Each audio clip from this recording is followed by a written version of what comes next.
I first met my sponsor when I started at Schaefer Hackett as a staff one. I was right out of college and I began working with Brittany Bischoff as a staff one. We worked on audit engagements together.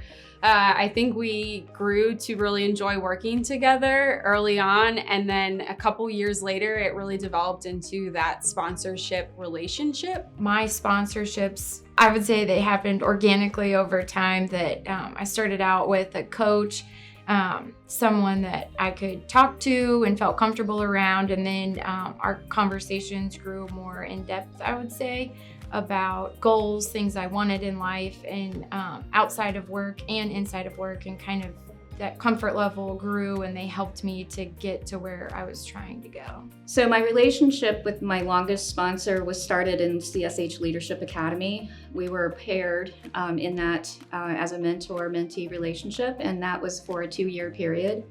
And in that period, we had those regular meetings where we really got to know each other. And we set the stage by really talking about where I was in my career, what I wanted to accomplish, where I was in personal life, and it was really building that understanding and mutual relationship. So the sponsor relationships really began organically, more of a mentoring, and just progressed into something more.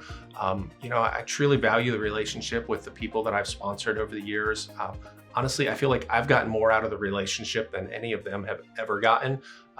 It's funny, a lot of them say the same to me, and we agree to disagree on that one point there. So one piece of advice I've taken from my sponsor is to go for opportunities. I think collectively they've all looked at me at one point or another and saying, why not? Why not you for this?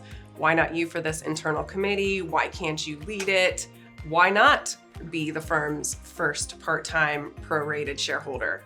And pushing me outside of those comfort zones that I had, or limitations that I might have put upon myself, and really saying, why not? I believe in you. I believe you can do it. Why shouldn't you go for that opportunity? And then ultimately helping me build that internal self-confidence to go for those opportunities that I might not otherwise, had I not had a group of people behind me supporting me and helping me build that internal confidence. So how having a sponsor has impacted me is, I think that it really helped me to become comfortable and to believe in myself. I didn't always have a lot of self-confidence, so I think having people that believed in me helped me to start believing in myself and believing that I could do the things that they were doing. So I think from that standpoint, it just helped me build a lot of confidence. Before we had a Northern Kentucky office, we got involved with the Northern Kentucky Chamber. They were a new audit and tax client.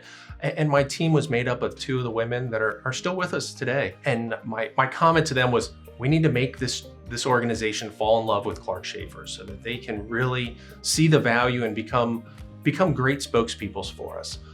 So we got involved in committees and going to more and more events. And it's challenging to go to an event when you don't know anyone when you walk into a room. So one of the things I try to do was just bring them along and make introductions for them. I'm trying to show that it is easy to get out there, or at least they'll survive getting out there and making some of those introductions and those connections. The relationship with my sponsor has evolved. I think it's grown stronger over the years. Initially, it was very informal, and that they would speak upon my behalf in our evaluation meetings. It's turned into that we reach out to each other quite often. It's more now me reaching out to her than her reaching out to me. In the beginning, Brittany was the one who would initiate everything and make sure and check in with me and make sure I was doing okay. There's a few people throughout the firm that I asked them to provide me a listing of all the accomplishments and things that they've done throughout the year that everybody at the table might not know about, myself included. And then I take that into those meetings and make sure that they have a voice in the room. And it's been very rewarding to me. One, when someone gets promoted, it's very exciting. But then even more than that, I would say starting to see those that I've advocated for, advocating for those coming up underneath them, and kind of seeing us create this culture of supporting one another and lifting each other up has been really cool. So if someone is looking for a sponsor, I think the first step I would recommend that they realize is be willing to put in the work. So this will be a mutually beneficial relationship, an investment of time, a two-way street. So you have to be willing to put the time in, get to know your sponsor, listen to them, take their constructive feedback to heart. You don't need to be a shareholder. You don't even need to be in a formal leadership role to be a sponsor.